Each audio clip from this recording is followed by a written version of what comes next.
hard work isn't enough, and that truth hurts more than failure itself because from the moment we are young, we are taught that effort guarantees success and that if we just keep pushing, keep sacrificing, keep grinding, life will eventually reward us.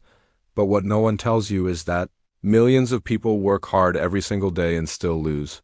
Not because they are weak or lazy, but because effort without understanding slowly turns into wasted years. And this story begins with a man named Lucas who believed in hard work more than anything else in the world. Lucas believed that sleep was overrated, rest was for losers, and struggle was proof that you were doing something right.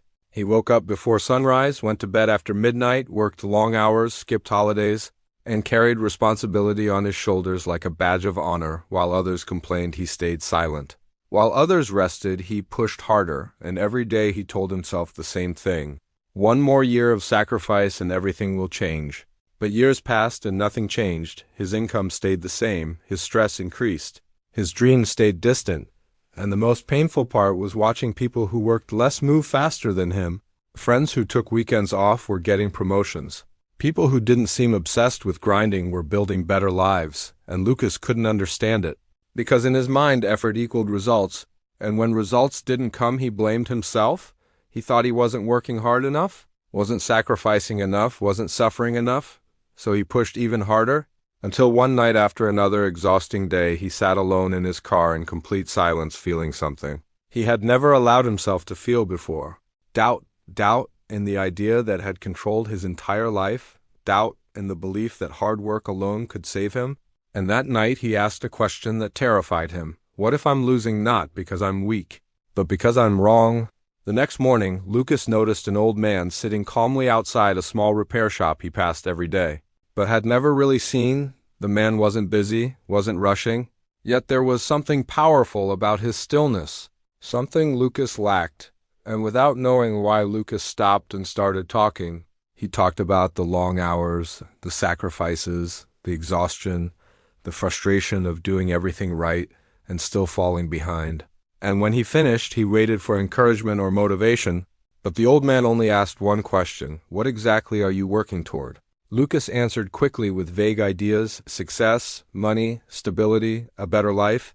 And the old man shook his head and said something that cut deep: those are wishes, not directions. Then he pointed at a road nearby where two men were pushing heavy carts. One man was sweating, struggling, forcing the cart uphill while the other moved calmly with far less effort, and Lucas noticed something important. The second man wasn't stronger, his path was simply downhill, and the old man said words Lucas would never forget.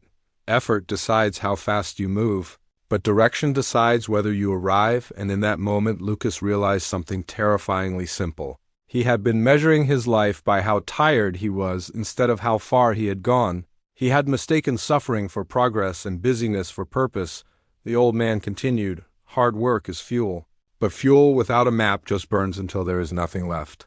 Most people lose not because they don't try, but because they never stop to ask if what they're trying actually matters.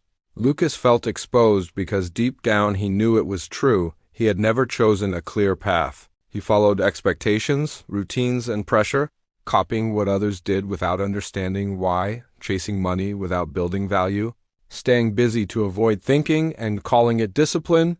And that was the moment Lucas understood why hard work alone wasn't enough. Because hard work amplifies whatever direction you're already moving in. If your direction is wrong, hard work only takes you further away faster. From that day, Lucas didn't quit effort, he quit blind effort. He went home, and for the first time in years, he stopped planning how to do more and started planning how to do better. He asked himself hard questions. What skill actually compounds? What direction aligns with who I am? What work creates value instead of just consuming time? He cut distractions, said no to meaningless tasks, chose one direction and committed to mastering it. Weeks passed, and then months, and slowly something changed. Not overnight, not magically, but clearly, his energy returned because his effort had meaning. His confidence grew because his actions were aligned. And results started appearing not because he worked harder than before, but because his work finally made sense. And the greatest lesson Lucas learned was this: the world does not reward exhaustion. It rewards impact. It does not care how hard you tried. It cares what you produced. And if you are working hard but still losing, The problem is rarely your effort. It is your clarity, your focus, and your direction, because hard work is powerful, but only when pointed at the right target. And before you quit, before you burn out, before you decide you are not enough, ask yourself one honest question: am I working hard? Or am I working right? Because the moment you stop confusing struggle with progress is the moment you stop losing and start building a life that actually moves forward.